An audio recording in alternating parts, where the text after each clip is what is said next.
In today's video, we'll be covering Game Week 3 wildcard draft. I know some of you guys have a lot of injuries in your team. Consider the fact that a lot of us do own Cole Palmer as well as Saka, who are both injured currently. Saka has picked up an injury in the game during the match around the 53rd minutes where he put his hamstring, and unfortunately he'll be missing for 4 to 5 weeks. That means he's definitely a sell. You also have Cole Palmer, who also missed the West Ham game. He was planned to start the game, however, he did have a groin issue, and I believe that groin issue has been lingering from Club World Cup, as well as he also played through that in the Palace game. So we have quite a few injuries, especially to premium assets, and that's why a lot of you may be considering to wildcard. So if you are on wildcard this week, this video is for you. So without further ado, let's dive in.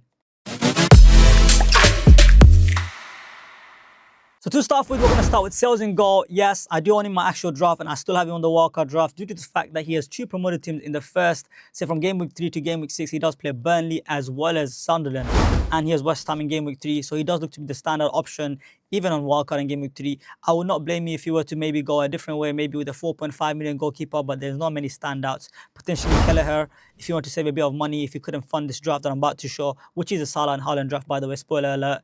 And the defense is not... It's pretty strong, but it's not exactly the strongest. Potentially, if you were looking to upgrade and maybe one of the defenders, potentially maybe you want to go down sales and maybe get your Nico Williams, or potentially maybe get Murilo Milinkovic. Again, they've all been quite disappointing if I've been honest. So I'm just going sales. He's very good for save points. And the way Forest are playing so far, I'm not too convinced with their outfield defenders. They also signed a new defender as well, I believe, who can play in multiple positions. So yeah, at the moment, I still prefer sales in goal. And I'm partnering him with, you got Dogu, who's got a really good fixture in Game Week 2, as well as in Game Week 4 and 5, where we play Brentford, as well as Sunderland. I do think the fixtures are great moving forward. However, I do think our defense is not very strong. I'm purely picking Dogu for potential attacking threat, as well as the fact that it's a good fixture. But as a United fan, I do worry about that pick, because our defense has been shocking, I'll be completely honest, and we have no midfield. So yeah, Dogu, and I also have Pedro Porro combined with Tosin, and I have Richard and Esteve.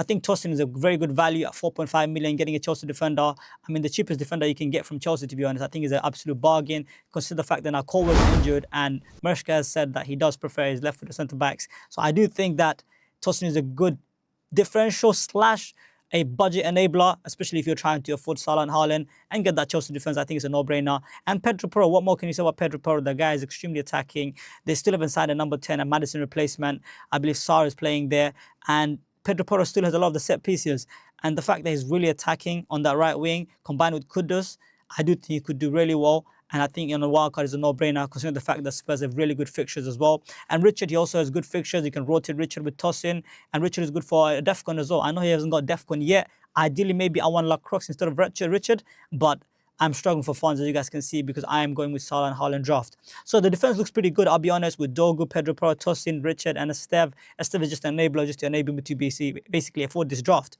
And then moving on to the midfield, of course, you got your big hitters in Salah, and you also have Mbeumo, Kudus, as well as Semenyo and Reinders. Semenyo had a phenomenal start to the season. I still am a bit suspect about that pick, but he does have decent fixtures when he plays Tottenham and Brighton. And I think after that, you can potentially move to Rodgers, or even in this draft, maybe you can go with Rodgers. But Villa boys have been extremely disappointing. Hence, I'm going with the hot hand in Semenyo, who does have Tottenham away and was followed up with Brighton.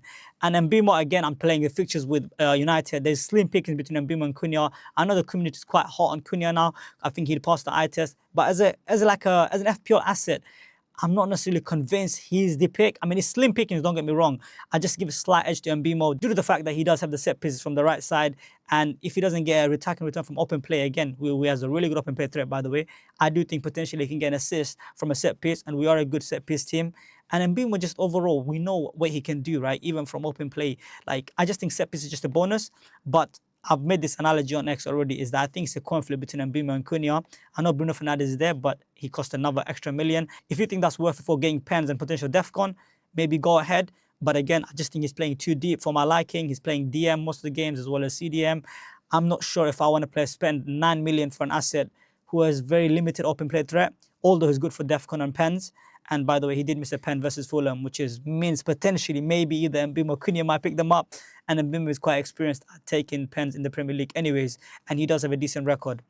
And then obviously Salah, what can you say about Salah? Salah is just a very good captaincy in Game Week 4, as well as in 6 as well.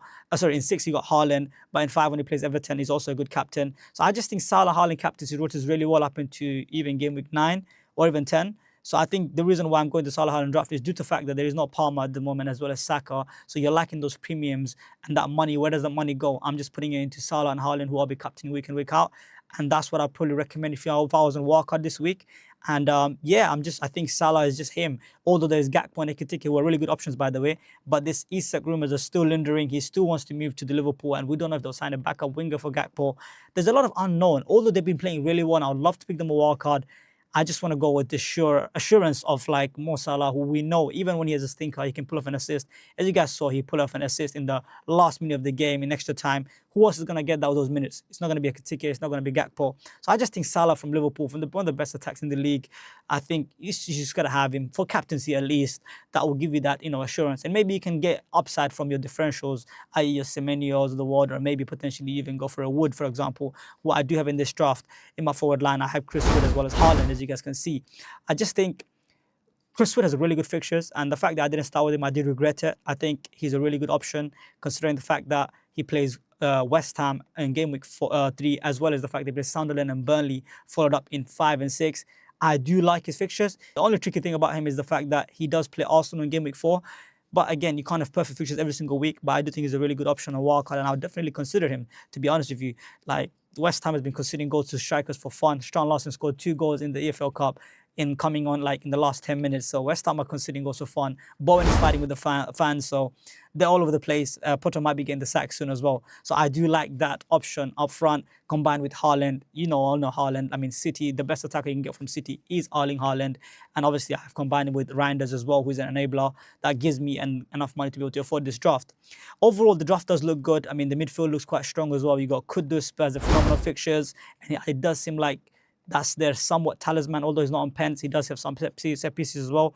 You have Mo Salah, Liverpool's talisman. You have Mbeumo, is not exactly United's talisman. At the moment, we are really not sure who's going to be the talisman because Bruno is still there. So I think he's a very good option anyways. And then you have Semenyo. He's not exactly a talisman either, but he's getting a lot of the returns at this moment in time. I don't know if that will be sustainable, but yeah. And then you also have Reinders, who's a good differential, as I said, combined with Chris Wood and Haaland. And on the bench, obviously, you got the Rapcar, Richard, and Steven Kruppi Jr. The team looks overall very good, if I'm being honest with you. I mean, maybe there are some tweaks you can do. Potentially, maybe you downgrade Esels to Kelleher, maybe, or maybe you downgrade Pedro Porro to a Romero or even Van de Ven, and you release $1 million to be able to upgrade potentially Richard to Munoz. That's another move you could do. Potentially, you don't like maybe Semenyo, you can downgrade him to maybe a Sar, for example. You get another 0.5 to upgrade a Dogu or upgrade a Richard to Lacroix. Maybe I also like him. So yeah, overall, I do like this team. The tweaks you can definitely do. Maybe you don't like Wood. Maybe you can definitely go for maybe João Pedro, who does seem to be, have a decent minutes now, and he also had really good performance in game week 2. There definitely you can obviously tweak and whatnot. I just think due to the fact that Palmer will be back quite soon, I think maybe potentially by game week 4, as we obviously found out the news that his injury is not that serious. But yeah, still we don't know if he will exactly be back for game week 4. So that's why I'm going with Wood. And as much as João Pedro is good, maybe it's a bit of a purple patch. Maybe that his minutes are good now, but once Champions League starts, maybe it's still a rotation risk. So I'm still probably liking Chris Wood in this wildcard team. But yeah, let me know what you guys think. Overall, I do like this team. I think it does work in terms of defensive rotation as well as midfield rotation. Overall, I wouldn't mind playing this team week in, week out, if I'm being honest with you guys. And as I said to you guys, if you can't afford this team, there's ways to obviously release funds. As I said, you can maybe downgrade Pedro Porro or even Sells to be able to release some funds, or even Semenyo. I just think Reinders is non-negotiable probably because he's a very good enabler. You get City attack as well, combined with the fact that he also potentially might be playing 10-some games. To get a City 10 playing and nailed is kind of unheard of at 5.7 million now, I think. So yeah, overall, I do love this team. Let me know your thoughts in the comment section down below. Are you on Wildcard? Are you going to be going with one of Salah or Haaland, or are you going with both? This Wildcard draft does include Salah and Haaland, as I do think there are lack of premiums at the moment in the game. And I think, where would you put your money? Like, you might as well go with the assets that are most likely to score week in, week out. So yeah, let me know what you guys think in the comment section below. And make sure to leave a like, comment, and subscribe. And we'll see you guys in the next one. Peace out.